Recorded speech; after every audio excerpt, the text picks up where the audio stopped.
मेरा नाम है पुरुषोत्तम सैनी। आज बात थोड़ा धार्मिक करने जा रहे हैं। राजस्थान के नागौर जिले में एक सिद्धमती महामाया दधिमती का एक मंदिर 2000 वर्ष पुराना है और उस मंदिर के पश्चात एक जनपद सहारनपुर में भी उन्हीं माता का एक मंदिर है और आज उसी मंदिर में हम पहुंचे हैं। वो तमाम तस्वीरें मेरे कैमरा पर्सन आपको दिखाएंगे। जैसे बताया जाता है राजस्थान के नागौर में जिस प्रकार महामाया दधिमती का मंदिर वो 2000 वर्ष पुराना मंदिर है, उसी की तर्ज पर सहारनपुर की देवन विधानसभा के शिमलाना गाँव में वो मंदिर उसी की तर्ज पर बनाया गया है। वो तमाम तस्वीरें आज हम यहाँ पर आने का हमारा मकसद ये था। बताया जा रहा है कि इस मंदिर में 14 तारीख से लेकर 16 तारीख तक दिव्य राम कथा व राजा प्रतु से राजा परीक्षित तक की कथा सुनाई जाएगी।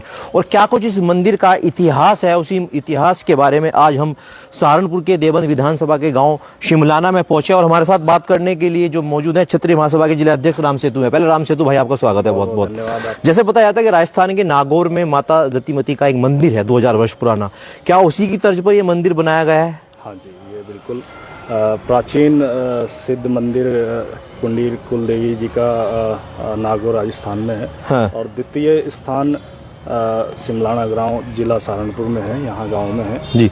और ये बहुत ही प्राचीन आप देख रहे हैं मंदिर है। क्या कुछ विशेषताएं हैं इसकी? राम सेतु भाई इस मंदिर के बारे में थोड़ा जानना चाहते हैं, क्या क्या कुछ यहाँ पर ऐतिहासिक वो रहे हैं मूर्तियों के? मूर्ति ये बाबा भोले शंकर जी का स्थान और माँ कुलदेवी कुंडीरों की जो हमारे वंश की कुलदेवी हैं उनका स्थान है। और यहाँ पर हमारे योगी जी श्री दर्शनाथ ओगड़ पीर जी हैं यहाँ पर, जो यहाँ पर निरंतर सेवा करते हैं। आपको मैं दिखा देता हूँ। तो चलिए हम वो तमाम तस्वीरें हम आपको दिखा सकते हैं। मंदिर के प्रांगण में आ चुके हैं और वो मंदिर के प्रांगण की क्या कुछ यहाँ की ऐतिहासिक परंपराएं हैं, क्योंकि राजस्थान के नागौर के बाद ही वो चीजें अब आपको सहारनपुर में देखने को मिल सकती। जैसे आप मंदिर के अंदर प्रवेश करते हैं तो सबसे पहले आपको एक धूना दिखाई देगा और धूने में आप देख सकते हैं यहाँ पर 24 घंटे जो है धूना जो है चलता रहता है। और एक पहले जब मंदिर का प्रांगण में आते हैं तो यहाँ पर सबसे पहले आपको गुरु गोरखनाथ की मूर्ति मिलती है, जो नाथ संप्रदाय के एक बहुत बड़े सिद्ध माने जाते हैं और राजस्थान में भी इनका एक बहुत बड़ा मंदिर है। वो तमाम तस्वीरें हम आपको अंदर चल के मंदिर के प्रांगण की वो तस्वीरें भी दिखाई। मंदिर जो है विराजमान है और ये वट वृक्ष की बहुत ऐसी तमाम ऐतिहासिक परंपरा है कि यहाँ पर मानी हुई मन्नतें पूरी होती हैं। कुछ श्रद्धालु बैठे हुए हैं, उनसे ही जानेंगे आखिरकार इस मंदिर का क्या कुछ इतिहास है। जी राम राम भाई साहब। राम राम। कितने वर्ष पुराना मंदिर होगा ये? भाई मंदिर तो मेरी उम्र मेरे ख्याल से 50 साल 60 साल की है, उससे पहला ही है। बताया जाता है कि महाराज यहाँ पर योगी दर्शनाथ महाराज जी पिछले 20 वर्षों से यहाँ पे तकरीबन रह रहे हैं, बिना भोजन के रहते हैं। क्या कुछ? जी हमारे महाराज ना अन्न करे ना जल पीते हैं। सिर्फ जल पीते हैं? जल पीते हैं। अच्छा। अन्न का कोई अधिकार नहीं। तो वो जो महाराज योगी दर्शनाथ जी महाराज यहीं पर बैठते हैं या फिर अन्य स्थान पर बैठते हैं? यहीं बैठते हैं। कहाँ पर मिलेंगे? यही है, अंदर ही है। तो चलिए, जैसे बताया कि वो महाराज जो है पिछले तकरीबन 40 से कुछ ना तो अन्न खाया है, ना ही और कुछ इस तरह का खाद्य सामग्री उन्होंने लिया, ना ही फलाहार किया है। और ये जो वृक्ष बताया जाता है सैकड़ों वर्ष पुराना ये वर्ष है और इस वर्ष की ऐसी मान्यता है जो उस वर्ष पर वृक्ष के नज़दीक आकर पूजा तप करता है या फिर यहाँ जो अपनी मनोकामनाएं मांगते हैं वो मनोकामनाएं भी पूरी होती हैं। और हम अंदर चलेंगे मंदिर के रहस्य के जो महाराज जी हैं श्री योगीनाथ दर्शनाथ जी महाराज, उन्हीं से अब जानेंगे आखिरकार इस मंदिर का क्या कुछ इतिहास है। क्योंकि राजस्थान के नागौर के बाद एक ऐसा ही उत्तर प्रदेश के जनपद सहारनपुर में मंदिर है जिसकी विशेषताएं अलौकिक है और यहाँ पर मानी हुई मन्नतें पूरी होती है। तमाम श्रद्धालु यहाँ पर बैठे हुए हैं और महाराज जी खुद शायद यहीं पर बैठे हुए हैं। जी महाराज जी प्रणाम। आप ही महाराज जी हैं, बताए जाते हैं श्री दर्शनाथ योगी जी महाराज आप ही हैं, ओगड़ पीर महाराज? तो चलिए अब महाराज जी के पास बैठेंगे और उन्हीं से बातचीत करेंगे क्या कुछ इस मंदिर की विशेषताएं हैं। जी वैसे सुना है महाराज जी पिछले तकरीबन आप यहाँ पर 40 वर्षों से रह रहे हैं और आपने ना तो कभी भोजन का सेवन किया है ना ही कोई फलाहार लिया है, क्या वाकई में कितना कुछ सच है? हमें यहाँ लगभग 18-19 साल हो जी। चौथी प्रधानी चल रही है गाँव में। 18-19 साल है करीब हमें यहाँ रहते हुए। हाँ, तो फिर हमने जो आगे पड़ता हूँ क्या वो हम जो है यहाँ से कुलदेवी जी का मंदिर बनाया इनका। ये जो है महामाया दधिमती माता जी वंश विधाता कुलदेवी। ये जो हैगा दधीची ऋषि की बहन है बड़ी, जो दधीची ऋषि जी जितने जीते जी अपनी हड्डियों का दान किया था, जिससे देवताओं को जीतने के लिए इंद्र ने व्रत बनाया था। ये उनकी बहन दधिमती माता लक्ष्मी नारायणी, जो विष्णु भगवान की लक्ष्मी माता है, ये उनका स्वरूप है। पिपलाद ऋषि के यहाँ ये पैदा हुई और ये ब्रह्मा के कुल से है, ब्रह्मा की पोती है। तो ये हमारे नाथ संप्रदाय की सतनाथ के हम साधु हैं। सतनाथ ब्रह्मा पेहवा पर्थुदत्त तीर्थ, इसके हम साधु है। ये हमारे कुलदेवों की भी, नाथ संप्रदाय के कुलदेवों की भी वो देवी है और इनके वंशों की भी देवी है, अनेक वंशों की देवी है। इनके पुंडीरों की है जी। ये जो पुंडीर वंश है ये राम के वंशज हैं और ये लव के हैं। तो महाराज जी आखिरकार मन में कैसे ठाना कि राजस्थान के नागौर के बाद सहारनपुर में भी एक ऐसे मंदिर की स्थापना हो, ये विचार मन में आखिरकार कैसे आए? ये हमारे मन में विचार इसलिए आया कि हमारा राष्ट्र जो है वो जातियों का राष्ट्र नहीं है। लाइव चल रहा है, पेज भी चलेगा, आप बोलते रहिए। हमारा राष्ट्र जातियों का राष्ट्र नहीं है। बंद हो गई, लाइव चले। किसी जाति संप्रदाय का राष्ट्र नहीं है। हमारा राष्ट्र कुलों का राष्ट्र है। हाँ। हमारा मानव जो कुल उत्पत्ति का इतिहास है जी, वो गायब हो गया है। और हमारा राष्ट्र जाति संप्रदाय आदि में जो व्यक्त है, पूरा विश्व ये कुटुंब है, पूरा विश्व ये कुटुंब है। आओ सब मिलजुल करके शांति सूत्र की खोज करें, विश्व वसुधा हो, शिव परिवार कुटुंब कबीला हमारा, ऐसा मंत्र विचार करें। ओम भूर्भुवः स्वः विश्व ये सारा, अंतरंग करे वैदिक सार ये प्यारा। ओम भूर्भुवः स्वः तत्सवितुर्वरेण्यं भर्गो देवस्य धीमे धियो यो न प्रचोदयात्। पूरा विश्व ही एक कुटुंब है, सारा संसार। हमारे नाथ जी की पहले से घोषणा है, आदित्यनाथ जी की भी और सभी पूरे नाथ जी सभी साधुओं की, कि हमारा जो संसार एक विश्व कुटुंब है जी। जैसे एक वट वृक्ष है, सामने से वट वृक्ष का फोटो लो, जैसे एक वट वृक्ष है, इसका कितना सूक्ष्म बीज है और उस सूक्ष्म बीज से कितना विशाल वृक्ष पैदा हो जाता है यार, जो है आगे ढाडी टेकता चले जाता है, बढ़ता चले जाता है। इसी प्रकार एक परमात्मा से ये पूरा विश्व पैदा हो जाता है। मैं एको श्याम से बहु श्याम हो जाऊं, एक से अनेक हो जाऊं। सभी एक परमात्मा की वो औलाद हैं, सभी उसके एको से बहु श्याम है। वट वृक्ष से जैसे एक से बहुत हो जाता है, बहु श्याम हो जाता है, ऐसे ही ये सारा जो विश्व कुटुंब है, कर्म कांड के कांड में छुपा हुआ ब्रह्मांड, और कांड अगर समझे नहीं तो रहे सांड के सांड। पत्ता पीला अगर पड़े तो झड़ना निश्चित जान, और पत्ता सिंचन व्यर्थ है जड़ का रखना ध्यान। महाराज जी जब हम मंदिर के अंदर प्रवेश करते हैं तो हमने आपके नाम के सामने योगी दर्शनाथ महाराज ओघड़ पीर लिखा हुआ देखा। आखिरकार ओघड़ तो मैंने बहुत सुने, ओघड़ पीर मैंने पहली बार मैंने सुना है। आखिर इसके मायने क्या होते हैं? नहीं, हमारे तो पीर जैसा मान लिया, ये तो पीर को लेकर लोगों के मन में धारणाएं होती हैं कि मुस्लिम लोगों में पीर होते हैं, वो मानते हैं, और हिंदू लोग भी उनको मानते हैं। जैसे मान लिया आपकी हमारी पेवा गद्दी है सतनाथ वर्मा की, तो जो वहाँ से हमारे गुरु पीर जी हैं, वे बापू शेरनाथ जी हैं, जूनागढ़ गोरख आश्रम वाले, और यहाँ पेहवे के भी पीर में है। पीर के माने ये हैं, जैसे पंचतत्व से शरीर बनता है जी, तो इन पंचतत्वों को और पांचों ज्ञान इंद्रिया, पांचों कर्म इंद्रिया, मन और पंच महाभूत और पंच तन मात्राएं और तीन गुण रजोगुण तमोगुण सतोगुण, शरीर का दृष्टा आत्मा के भीतर इसका मकान है, ये आत्मा का लोक है। तो उसमें बैठा जो दृश्यमान हो रहा है वो पीर है, जो पांचों तत्वों को कब्जे में रखता है। जैसे अग्नि, जल, वायु, पृथ्वी, आकाश, इन तत्वों पे, इन गुणों पे जिसने विजय पा ली हो, गुणातीत हो गया, त्रिगुणातीत हो गया, सब गुणों से और सब मात्राओं से, उनको पीर की उपाधि मिलती है। पंच पीर यानी कि पांच तत्व, उस टाइम का शब्द ये जो है पांच तत्व के माने हैं। सब तत्व को जो कब्जे में रखता है वो साधु है। स्वामी, जैसे स्वामी शब्द है, जो अपने उसका स्वामी है, अपने उसका शरीर का। जैसे इंद्रियां हैं, सब ये आपकी चक्षु हैं, ज्ञान इंद्रियां हैं, करण है, तो इन सब को, विषय को और उनको सबको कंट्रोल रखता है, वो पीर रखता है। अच्छा महाराज जी, अब जैसे हम मंदिर में प्रवेश, नहीं, हम हैं ओघड़ पीर, ये तो हो गए पीर। हाँ। हम जो हैं, जैसे हमने कान नहीं पड़वाए तो हमें ओघड़ पीर कहेंगे, और जिन्होंने जो हमारे पूज्य नाथ जी हैं वे दर्शनीय हैं। हमारे जो मुख्यमंत्री हैं उत्तर प्रदेश के, उन्होंने दोनों आग कान बिंदवा रखे हैं, तो उनको हम कौन से वाले बोल सकते हैं? नहीं, वे दर्शनीय है। और दूसरे ये जो हमारा मठ है, बहुत प्राचीन मठ है, ये गोरखनाथ जी से ये गोरखपुर बसा, उन्हीं से ये जो है धूना बसा, और वे जो हैंगे 8 मान में हैं, वे जो हैंगे हमारे मान है, मतलब 8 मान है। जैसे गोरखपुर मान है, पेहवा मान है, सतनाथ का बोहर वाले आईपंथी मान है। तो ये हमारे नाथ जी 8 मान हैं। तो इनको जो है ये 8 मान मानते हैं और पीर भी हैं, पीर भी और 8 मान भी। जब मंदिर जो हमने प्रवेश किया तो हमने देखा यहाँ पे जो यज्ञ के स्थल बने हुए हैं, एक चकोर है और एक ये त्रिकोणा बना हुआ है। आखिरकार इसका मतलब क्या होता है? ये मैं पहली मर्तबा देख रहा हूँ इस तरह का। यज्ञ सृष्टि की नाभि है, परमात्मा भी यज्ञ कर रहा है। होता है पूरे विश्व का कल्याण यज्ञ से, जल्दी प्रसन्न होते हैं भगवान यज्ञ से। आज हम अगर दुखी हैं तो हम यज्ञ करना भूल गए, क्योंकि आज विश्व में प्रदूषण से सबसे बड़ा खतरा है।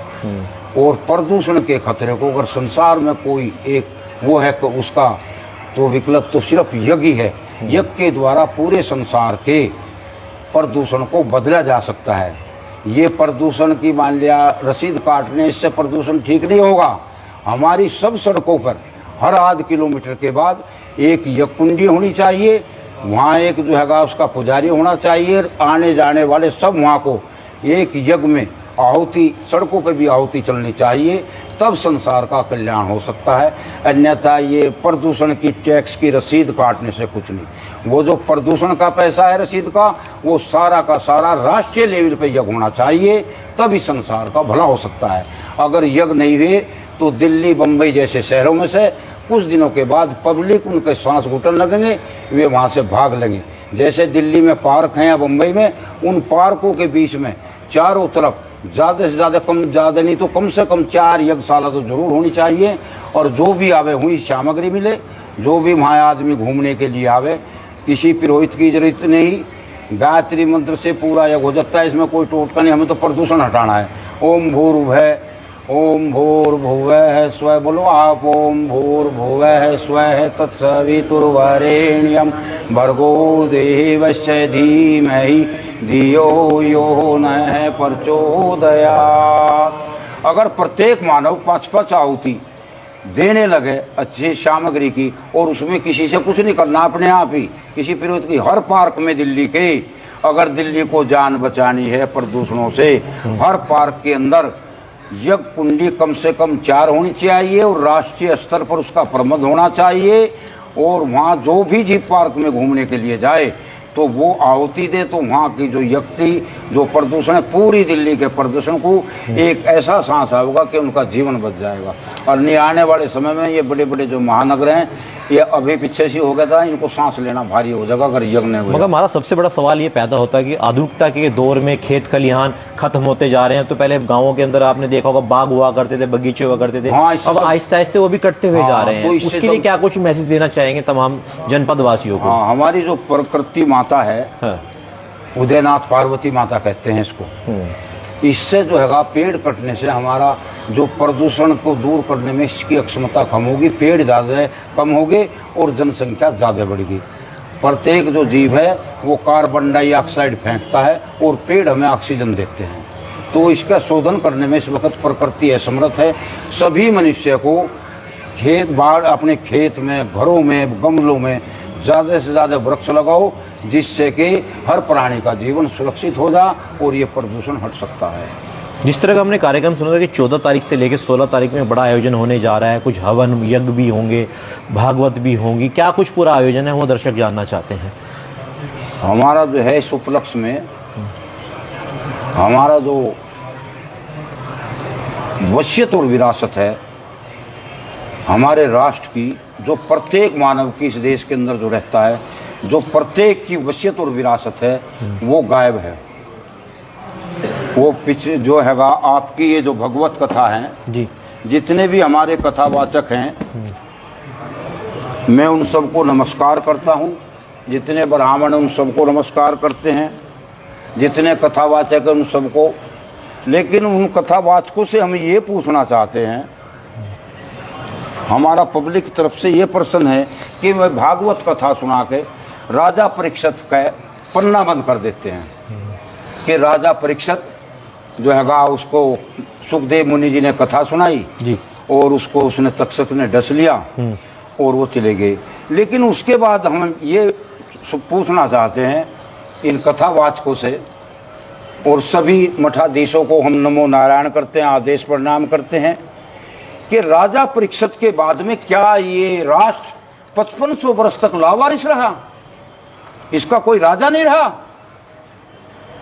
परीक्षित का लड़का अपने ज्येष्ठ पुत्र जन्मेजय को परीक्षित ने वसीयत करके तब अनामरण अनशन के द्वारा भगवत कथा सुन के इस नश्वर शरीर को त्यागा था।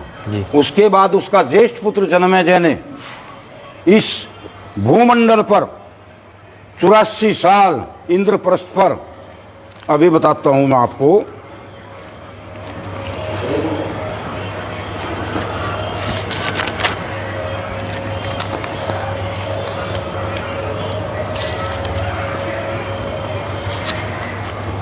इस इंद्रप्रस्थ पर जो हैगा राज किया। इसका नाम पहले इंद्रप्रस्थ था, फिर दिल्ली पड़ा, वो भी बताएंगे आपको जी दिल्ली क्यों पड़ा। अब यहां देखो आपके जो हैंगे ये, अरे कहाँ गया? अरे भाई ये चश्मा दिए रहा मेरा। इंद्रप्रस्थ पर जो हैगा राज किया। इसका नाम दिए, चश्मा कहाँ गया अभी? परीक्षित के बाद में परीक्षित को अपने इसके जो आर्य राजा जी, जो हमारी इंद्रप्रस्थ पर महाराज वंश हुए हैं, राजा युधिष्ठिर, महाभारत के बाद में सबसे पहले, महाभारत के बाद में युधिष्ठिर, और युधिष्ठिर ने इंद्रप्रस्थ पर 36 वर्ष 8 महीने 25 दिन राज किया है। उसके अब पुत्र जन्मेजय, ज्येष्ठ पुत्र जन्मेजय ने इंद्रप्रस्थ पर 84 साल 6 महीने 23 दिन राज किया है। राजा अश्वमेघ ने 82 साल 8 महीने 22 दिन राज किया है इस इंद्रप्रस्थ पर। द्वितीय राम ने 88 साल 2 महीने 8 दिन राज किया है इंद्रप्रस्थ पर। छत्रमल ने 81 साल 11 महीने 27 दिन राज किया है इस इंद्रप्रस्थ दिल्ली पर। चित्ररथ 75 वर्ष 3 महीने 18 दिन राज किया है इंद्रप्रस्थ दिल्ली पर, जिसका नाम आज दिल्ली है। दुष्शैल्य 75 वर्ष 10 दिन 10 महीने 24 दिन इंद्रप्रस्थ पर राज किया। राजा उग्रसेन 78 साल 7 महीने 27 दिन राज किया इंद्रप्रस्थ पर। राजा सरसेन 78 साल 7 महीने 21 दिन। भुवनपति 69 साल 5 महीने 5 दिन। रणजीत 65 साल 10 महीने 4 दिन राज किया इंद्रप्रस्थ पर। ऋक्षक 64 साल 7 महीने 4 दिन राज किया इंद्रप्रस्थ पर। सुखदेव 62 साल 24 दिन राज किया इंद्रप्रस्थ पर। नरहरि देव 51 साल 10 महीने 2 दिन राज किया इंद्रप्रस्थ पर। सुचिरथ 42 साल 11 महीने 2 दिन राज किया इंद्रप्रस्थ पर। सूरसेन दूसरा 58 साल 10 महीने 8 दिन राज किया इंद्रप्रस्थ पर। पर्वतसेन 55 साल 8 महीने 10 दिन राज किया इंद्रप्रस्थ पर। मेधावी 52 वर्ष 10 महीने 10 दिन तक राज किया इंद्रप्रस्थ पर। सोनचीर 50 साल 8 महीने 21 दिन राज किया इंद्रप्रस्थ पर। भीमदेव 47 साल 9 महीने 20 दिन राज किया इंद्रप्रस्थ पर। नरहरि देव 45 साल 11 महीने 23 दिन राज किया इंद्रप्रस्थ पर। पूरणमल 44 साल 8 महीने 7 दिन राज किया इंद्रप्रस्थ पर। करदबी 44 साल 10 महीने 8 दिन राज किया इंद्रप्रस्थ पर। अलामिक 50 साल 11 महीने 8 दिन राज किया इंद्रप्रस्थ पर। उदयपाल 38 साल 9 महीने राज किया इंद्रप्रस्थ पर। दुवनमल 40 साल 10 महीने 26 दिन राज किया इंद्रप्रस्थ पर। दमात 32 साल। भीमपाल 58 साल 5 महीने 8 दिन राज किया इंद्रप्रस्थ पर। अक्षेमक 48 साल 11 महीने 21 दिन राज किया। विसर्वा 17 साल 3 महीने 29 दिन राज किया इंद्रप्रस्थ पर। पुरुष सैनी 42 साल 8 महीने 21 दिन राज किया इंद्रप्रस्थ पर। वीर सैनी 52 साल 10 महीने 7 दिन राज किया। अनंग शाही 47 साल 8 महीने 23 दिन राज किया इंद्रप्रस्थ पर। हरी जीत 35 वर्ष 9 महीने 17 दिन राज के इंद्रप्रस्थ पर। परम सैनी 44 साल 2 महीने 23 दिन राज के इंद्रप्रस्थ पर। सुख पाताल 30 साल 2 महीने 21 दिन राज के इंद्रप्रस्थ पर। कुरदत्त 42 साल 9 महीने 24 दिन राज के इंद्रप्रस्थ पर। सज्जा 32 साल 2 महीने 14 दिन राज के इंद्रप्रस्थ पर। अमरचूड़ 27 साल 3 महीने 16 दिन राज के इंद्रप्रस्थ पर। अमीपाल 22 साल 11 महीने 25 दिन राज के इंद्रप्रस्थ पर। दशरथ 25 साल 4 महीने 12 दिन राज के इंद्रप्रस्थ पर। वीर साल 31 साल 8 महीने 11 दिन राज के इंद्रप्रस्थ पर। वीर साल सैन 47 साल 14 दिन राज के इंद्रप्रस्थ पर। राजा वीर वहां 35 साल 10 दिन 8 महीने राज किया इंद्रप्रस्थ पर। सर्वदत्त 48 साल 3 महीने 10 दिन राज किया इंद्रप्रस्थ पर। भूमनपति 15 साल 4 महीने 10 दिन राज किया इंद्रप्रस्थ पर। वीर सैन 21 साल 2 महीने 13 दिन राज किया इंद्रप्रस्थ पर। महिपाल 40 साल 8 महीने 7 दिन किया इंद्रप्रस्थ पर राज। शत्रु साल 26 साल 4 महीने 3 दिन राज किया इंद्रप्रस्थ पर। संगराज 17 साल 2 महीने 10 दिन राज किया इंद्रप्रस्थ पर। राजा तेजपाल 28 साल 11 महीने 10 दिन राज किया इंद्रप्रस्थ पर। राजा मणिचंद्र 37 साल 7 महीने 21 दिन राज किया इंद्रप्रस्थ पर। राजा कामसेनी 42 साल 5 महीने 10 दिन। राजा शत्रुमर्दन 8 साल 11 महीने 13 दिन राज किया इंद्रप्रस्थ पर।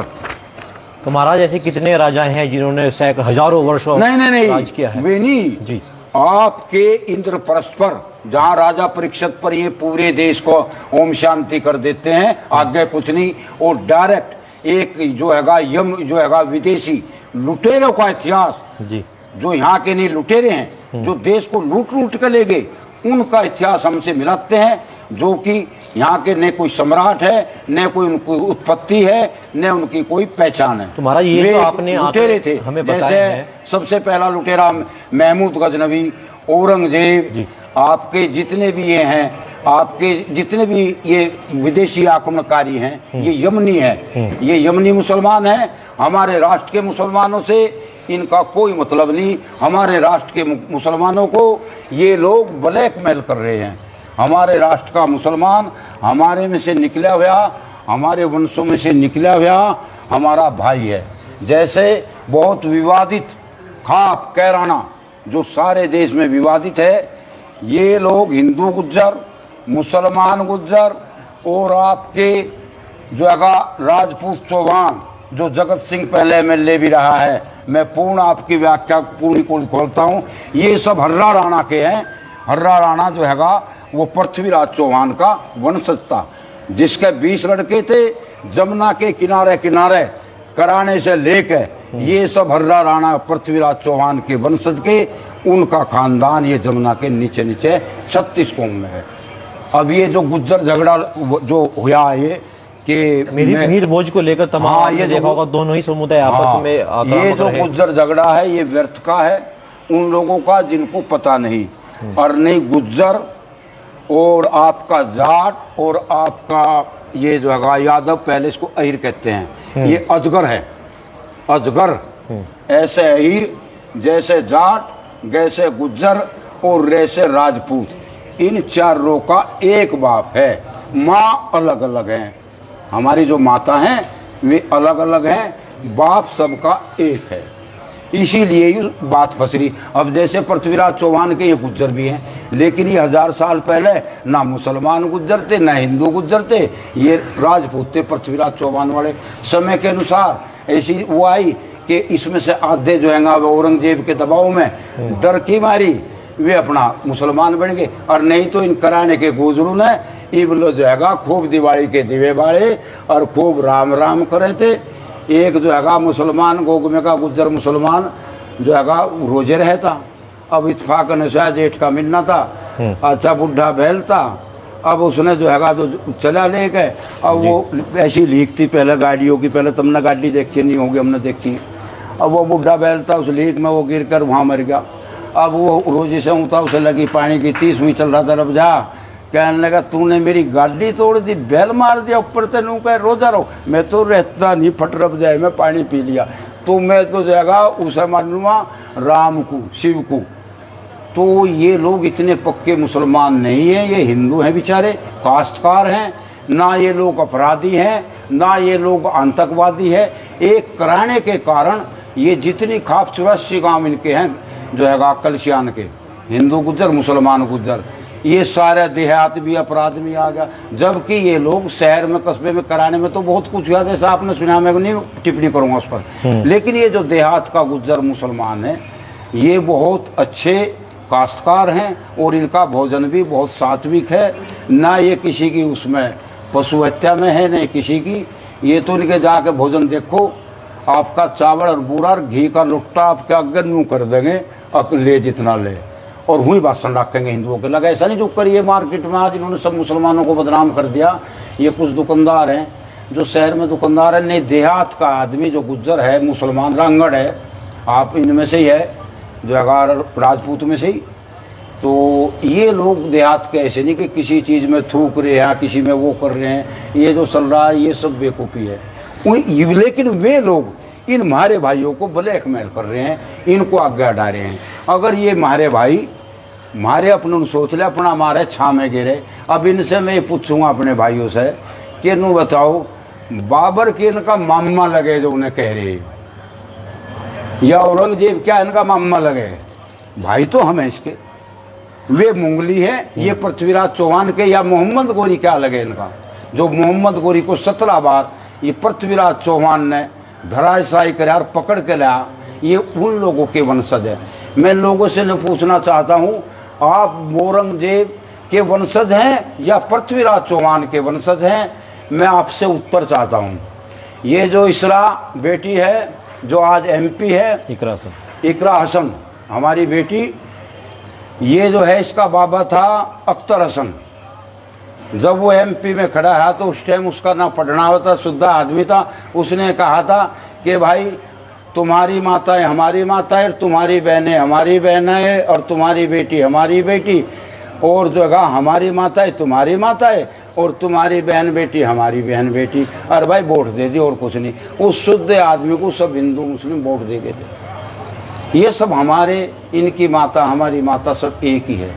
महाराज जी, भी हाल ही में आपने देखा होगा जूना खाड़े के महामंडलेश्वर यति नरसिंहानंद महाराज ने एक मोहम्मद पैगंबर साहब को लेकर एक MRA टिप्पणी करी, उसको लेकर पूरे देश के अंदर बवाल हुआ। क्या लगता है एक साधु संत को इस प्रकार के बयानबाजी देनी चाहिए अगर आपके संज्ञान में मामला? मेरे संज्ञान में नहीं, क्योंकि मैं देखता नहीं। मैं तो कोई विशेष ही बात हो तो देखूं नहीं, मैं राजनीति में या इस किस्म के उसमें नहीं बढ़ता। मैं तो शांत रहता हूँ। ये काम मैं जैसा ये प्रवचन है या किसी का वो है, हम इस विषय में नहीं, क्योंकि तो हिंदू है कि मुस्लिम सिख जैन बौद्ध ईसाई, कितने ये धर्मों की दीवार बनाई। ये सब धर्मों की दीवार है, सब मानव धर्म सबसे, ये सब मानव एक है, हम एक ही परमात्मा के संतान हैं। तो इस किस्म के बयान किसी को देना, वे भी अब से 400-500 वर्ष पहले हमारे से आए। हाँ इतना जरूर है कि ये भाई हमारे जो मुसलमान कहला रहे, ये हिंदू ही भाई है हमारे, कि इनको इन जो बाहरी आक्रमणकारी मुसलमान इनको भ्रमित कर रहा है, उनके साथ न होकर उनकी आवाज़ मत लगाओ। आप लोग हमारे साथ आओ, आप अपना हमारे छां में गिरे, आप हमारे भाई हैं। आपका मुगलों से या विदेशी आक्रमणकारियों से आपका क्या संबंध है उसका?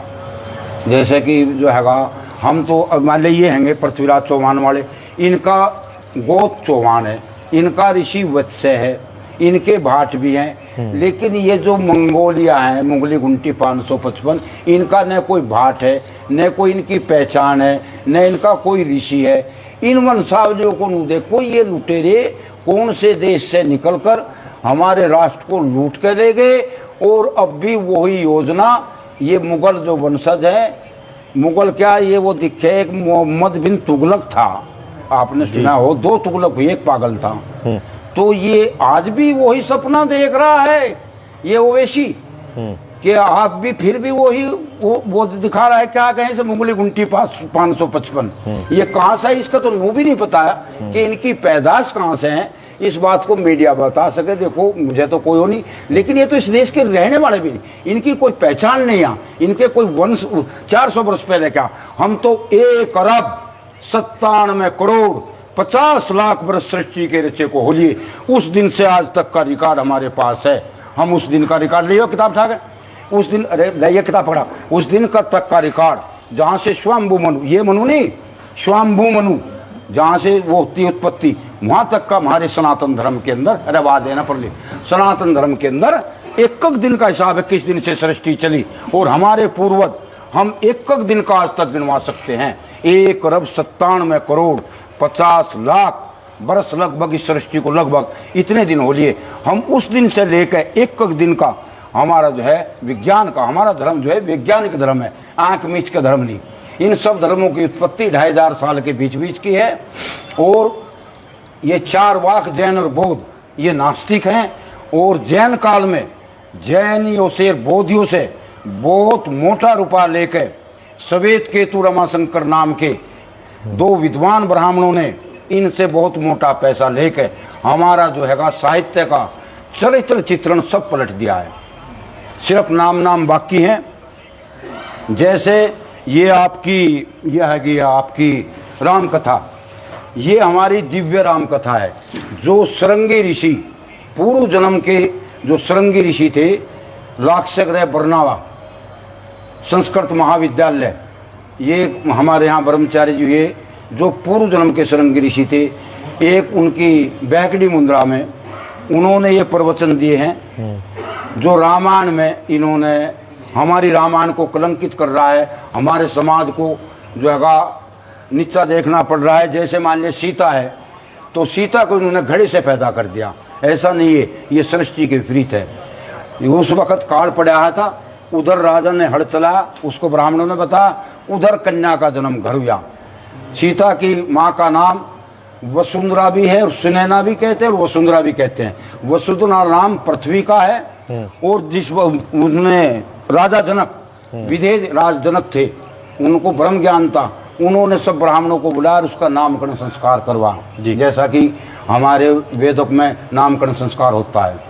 तो उन्होंने ब्राह्मणों ने निकाला कि हल्के चलाने से वृष्टि हुई, सी नाम हल्की पालिका और ता नाम वृष्टि का, हल्के चलाने से वृष्टि हुई, इसलिए इसका नाम सीता रखा गया। व्याकरण की दृष्टि से न कि घड़े से पैदा। ऐसे ही जैसे मंदोदरी मेंढकी से पैदा कर दी, ये कोई मानने लायक बात है? हमारे मूर्ख बना रहे हैं लोग। तो क्या हमारे महेंद्र राजा की लड़की थी जी, और जो हैगा वो उसके जो हैगा बहुत शिक्षा उन ऋषि मुनियों के द्वारा शिक्षा प्राप्त करी थी। इसी तरीके से इन्होंने हमारे इतिहास को दूषित किया है। जैसे रावण को कहते हैं कि उसकी नाभि में अमृत कुंड था, अमृत कुंड कुछ नहीं, एक यंत्र था, हम आपको बताएंगे, हमारे पास वो सब रिकॉर्ड है, जिसके वायु उसको महल से संचालन किया जाता था, जैसा आज का विज्ञान है, और उसकी शरीर पर किरणें पड़ती रहती थी, जिससे उससे प्रभावित नहीं होता था। तो इस तरीके से जैसे गरुड़ है, गरुड़ का एक यंत्र है, जो राजा गरुड़ था बहुत बहादुर था, उसने एक यंत्र का निर्माण किया था जिसका नाम गरुड़ था। एक जैसे हमारे ऋषि को कग्गा बना दिया, काग वसुंधरी जी को कागा ऋषि बना दिया उसको, जबकि उसने कागे को देख कर काका यंत्र का निर्माण किया था, जो 72 लोकों की यात्रा करता था और उसमें बैठकर 72 लोकों में वापस आता था, जिसको आज के लेखकों ने कग्गा बना दिया है। जबकि जो हैगा इतना विज्ञान लोमस ऋषि के टाइम के हैं, ये ऋषि आपके रामचंद्र जी के टाइम के हैं। ये जो काग भुसुंडी बन रही, इनको रामचंद्र जी के समय के हैं। उस टाइम पे उसी टाइम पे श्रृंगी ऋषि जी हुए, वे श्रृंगी ऋषि जो आपको हम दिव्य राम कथा आपको दिखा रहे हैं, ये वो श्रृंगी ऋषि थे जिन्होंने दशरथ के यहाँ पुत्र यष्टिक यज्ञ किया था। उस टाइम कोई पुत्र यष्टिक यज्ञ करना नहीं जानता था। तब ये राम, लक्ष्मण, भरत और शत्रुघ्न पैदा हुए थे। आज उसी ऋषि पर जो चारों युगों का दृष्टा, आदि ब्रह्मा का शिष्य, उस ऋषि को इस रामायण में राजा दशरथ की लड़की शांता से ब्याह दिखा रहे हैं। आप विद्वान, बुद्धिमान, मनीषी, ये बताइए क्या जो हमारे यज्ञ का ब्रह्मा बन गया, उस ब्रह्मा की लड़की को ब्याह सकता है? कोई वैदांतिक सिद्धांत है ये? कैसे उनको जो है हमारे इतिहास को दूषित किया जा रहा है? सरकार के द्वारा इसकी जांच होनी चाहिए। हमारे उसका विद्वानों की एक सभा होनी चाहिए, बुद्धिमानों की एक सभा होनी चाहिए। जो इन्होंने रामायण और महाभारत में पशु पक्षी बना दिए, उस पर एक विवेचन होना चाहिए, जिसके लिए मैं दिव्य राम कथा दिखाता हूं आपको। अगर इसमें एक भी शब्द व्याकरण की दृष्टि से गलत उतर जा तो मैं पूरे राष्ट्र के सामने जिंदी समाधि ले लूंगा। मैं बाबा भवानीनाथ बनखंडी, शामली जिला, श्री योगी रामनाथ बनखंडी, बाबा भैरव मंदिर बनखंडी शामली, व पेवा गरीबनाथ मठ, सरस्वती तीर्थ, हमारा जो है सिरमाथा बापू शेरनाथ, मैं इनका शिष्य हूं, इनका चेला हूं। हमारा सबसे पहले राजा इस भूमंडल पर पृथु हुआ है, मनु से भी बहुत पहला। मनु हमारा पहला राजा नहीं है। देश के सभी वासी इस बात पर ध्यान दे कि जो आज झगड़ा मनुवाद का इन लोगों ने ठा रखा है, मनु से तो 10 लाख वर्ष पहले सतयुग के अंदर ध्रुव प्रहलाद वाले वंश में आप इसी को मैं शॉर्टहैंड में बता रहा। इस सुख श्री भागवत कथा इस सुख सागर में राजा पृथु और वैन की कथा सुनिए, देखिएगा। उस वैन पृथु से पेवा बसा, जिसका नाम आज पेवा है। यहाँ पृथु पेवे का राजा था। पूरे भूमंडल पर सबसे पहला राजा पृथु या पृथु ने गांव बसने की प्रथा चलाई और पृथु से ही हमने खेती करनी सिखाई पृथु ने। इससे पहले कोई खेती नहीं थी। पृथ्वी माता कहते से, वसुंधरा माता से इन्होंने बीज लेकर संसार को खेती दी, जीवन दिया, और इन्होंने ही भूमिया खेड़े बनवाए। अन्य लोग अपना नहीं घूमे था, आज यहाँ बन जाड़ा, आज वहां जाड़ा, कोई गांव नहीं था। और तो इन्होंने पहले भूमिया बनाए, कहा कि 40 दिन इन्हें पूजो ग्राम देवता को। फिर इसके बाद किसी ने झोपड़ी घेर ली, किसी ने कुछ कर लिया। इस तरीके से गांव बसने की जो प्रथा चली वो पृथु से चली। इसलिए हमारे राष्ट्र का इतिहास सतयुग में जो सबसे पहला राजा हुआ पृथु पेवे से होना चाहिए, न कि ये कि आप 800 वर्ष पुराने, हमारे 800 वर्ष आक्रमणकारी से हमारा इतिहास मिला रहे हैं। जबकि ये जो मैं बोल रहा था बीच में रोक दिए, 123 राजा इन शास्त्रों में ही प्रमाणित हैं कि परीक्षित के बाद में आपके 123 राजा इंद्रप्रस्थ पर हुए हैं। और फिर इसके बाद में पृथ्वीराज चौहान के उसमें गुग्गे का जो वंशज जन्मेजय राजा पृथु से परीक्षित तक आ गए, और परीक्षित से आपके पृथ्वीराज चौहान, और पृथ्वीराज चौहान से ये जो आपकी पांडव गद्दी है, पांडव वंश है, पांडव वंश चौहान वंश है। ये गुग्गा जो हैगा एक रजवाड़े के रूप में आ गया। जन्मेजय ही गुग्गा है, सारा राष्ट्र जानता है पांडव वंश गुग्गा है, न कि जो आपको भ्रम है वो फिर बताया जाएगा, सारा खोलता नहीं।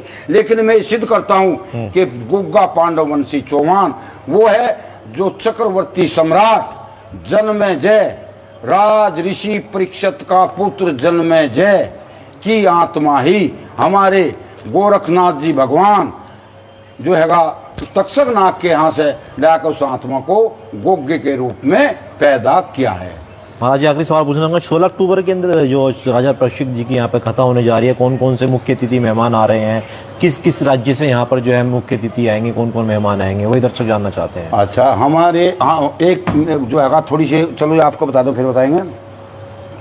ये आपके 16 तारीख को हमारे संस्कृत महाविद्यालय बरनावा, जिसका प्राचीन नाम वर्णामतपुरी है, लाक्षगर है, जिसमें पांडवों को फूंकने के लिए एक किला बनाया गया था बारूद का। वहाँ एक हमारे जो सरंगी ऋषि हैं पूर्व जन्म के बताए मैं आपको, जिन्होंने उसी में उस मुद्रा में इस दिव्य राम कथा का व्याख्यान किया है, वे पिछले जन्म के सरंगी ऋषि थे। उन्होंने इसे का जीर्णोद्धार किया और इस पे ऐतिहासिक स्थान पर 300 यमनियों ने कब्रें बनाई, और यहाँ से जो हैगा ब्रह्मचारी जी ने, कृष्णदत्त जी ने उन जो हैगा कब्रों को वहाँ से साफ करके और इसको ऐतिहासिक स्थान को निखारा। और संस्कृत महाविद्यालय की स्थापना करी। जबकि ब्रह्मचारी जी अपने साइन भी करने नहीं जानते थे, लेकिन उनको एक ऐसी मुद्रा थी जिस मुद्रा में वे जाकर प्रवचन करते थे। वे पहले वेदों के श्लोक बोलते थे, मंत्र बोलते थे, और उसके बाद फिर उसका हिंदी अनुवाद करते थे। एक काट्य निधि हमारे राष्ट्र की, वो पृथ्वी लोक के लिए वे प्रवचन ही नहीं थे, वे ब्रह्मांड में ऋषियों मुनियों के बीच उनके प्रवचन जाते थे। ऐसी दिव्य आत्मा हमारे राष्ट्र के अंदर, जो हमारे राष्ट्र का इतिहास दूषित हो रहा है, मैं इस गुरुकुल को बुलाया है आपके सामने। अब 2 दिन तक इस इतिहास को दिखाया जाएगा, और इतिहास को जो है आप लोग सभी समझें, और सभी अपनी जिम्मेदारी समझें, और इस इतिहास को शुद्ध करें। ये 123 जो है, और हमारा जो है वो राष्ट्र में एक प्रेम की लहर जोड़े। आओ सब मिलजुल करके, आओ सब मिलजुल करके शांति सूत्र की खोज करे, विश्व वसुधा हो कुटुंब हमारा, ऐसा मंत्र विचार करें। ओम भू बोलो ओम भूर्भुवः स्वः तत्सवितुर्वरेण्यं भर्गो देवस्य धीमहि धियो यो न प्रचोदयात्। हमारे सनातन वैदिक सनातन धर्म में ऐसा कोई काम बिगड़ जाओ, अगर पंडित जी गायत्री कर देगा, चल काम ठीक हो जाएगा। तो हमने विचार करा कि हम भी सत्यनाथ वर्मा के साथ हुए हैं। ब्राह्मणों, हम हाथ जोड़ से आपको नमस्कार करते हैं कि आप जो है थोड़ा समझो, आप सारे समाज के पूज्य है। जगत गुरु ब्राह्मण, और ब्राह्मण गुरु सन्यासी, और सन्यासी गुरु अविनाशी। थोड़ा अब ब्राह्मण भी को भी अपमानित कर रहे हैं लोग, जबकि हम सब समाज ब्राह्मण का सम्मान करते हैं, और ये राजपूत समाज तो ब्राह्मण को देखते ही पाँच होता है। तो इसलिए थोड़ी सी कृपा करके इनको जो शास्त्रों में विकार आया है महाभारत काल के बाद में, जो बताया सवेत केतु रमाशंकर नाम के विद्वान ने 2500 साल पहले आपसे महर्षि दयानंद जी का सत्तर प्रकाश उठाकर देख लो। महर्षि दयानंद जी ने इसमें बड़ा संघर्ष कराया। अब तो कुछ भी नहीं, अब तो धरती पर कुल ही 10 धर्म है। महर्षि दयानंद जी के समय लगभग ऐसे बताए कि 3500 मत थे।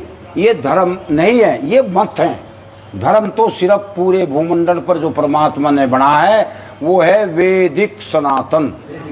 वैदिक सनातन धर्म की जय। क्योंकि वेदों से निकला ही हमारे पुरोहितों ने, हमारे ब्राह्मणों ने जो उसमें देखा, उससे हमारा सनातन और वैदिक सनातन है हमारा, न कि निखालस सनातन। वेदों से निकला है हमारा धर्म है। बाकी जितने भी धर्म है ये सब मत है। जैसा आजकल ये सत्संग चल रहे हैं, इन सत्संगों में जैसे व्यास जी का है, ये तो कल को धर्म कह देंगे कि हमारा धर्म है। ये धर्म नहीं है, मत है। आप अपने धर्म सिर्फ वो है जो परमात्मा ने वेदों में दिया है। हमारे 4 वेद मूल है, वही हमारे वेद, वंदे वेद मातरम।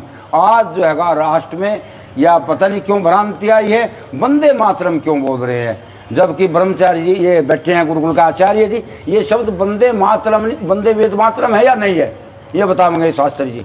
शास्त्री जी कहाँ हैं, बोलो। ये शब्द वंदे वेद मातरम है क्या है? इनके शास्त्री जी का इंटरव्यू लाक्सर है, बरनावा से हैं, आपके संस्कृत महाविद्यालय। इनसे पूछो कि वंदे वेद मातरम है क्या, इनसे थोड़ा सा पूछो। वो उनके बारे में पूछो श्रृंगी ऋषि जी के। हाँ जी बताओ, वंदे वेद मातरम। तो ये वंदे मातरम कैसे बोल रहे? क्योंकि हमारा जो है ये श्लोक है, मंत्र को देखो, मंत्र को काटना नहीं चाहिए। ये पूरा श्लोक जो है वंदे वेद मातरम है, तो इसमें वंदे मातरम क्यों कर रहे? वंदे वेद मातरम, जो वेद सबके संसार के सुख का रास्ता है।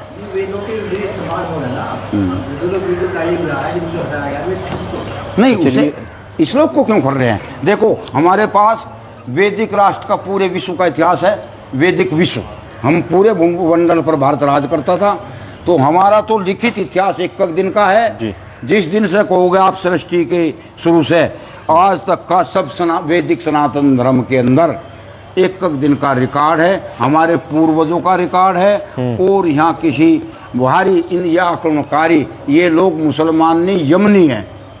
ये यमनी है, ये हिंदू है ना गाड़े, दोनों दिन बिगाड़े। चलिए, बहुत बहुत शुक्रिया महाराज जी आपका कीमती समय देने के लिए। तो ये थे सहारनपुर से योगी श्री नरसिंहनाथ ओगड़ पीर जी महाराज, जिन्होंने वैदिक शास्त्र पुराणों के बारे में तमाम विस्तार से जानकारी दी, और कहीं ना कहीं जो जितने भी आक्रामक हुए हैं उनके ऊपर भी कहीं ना कहीं प्रतिक्रिया दी।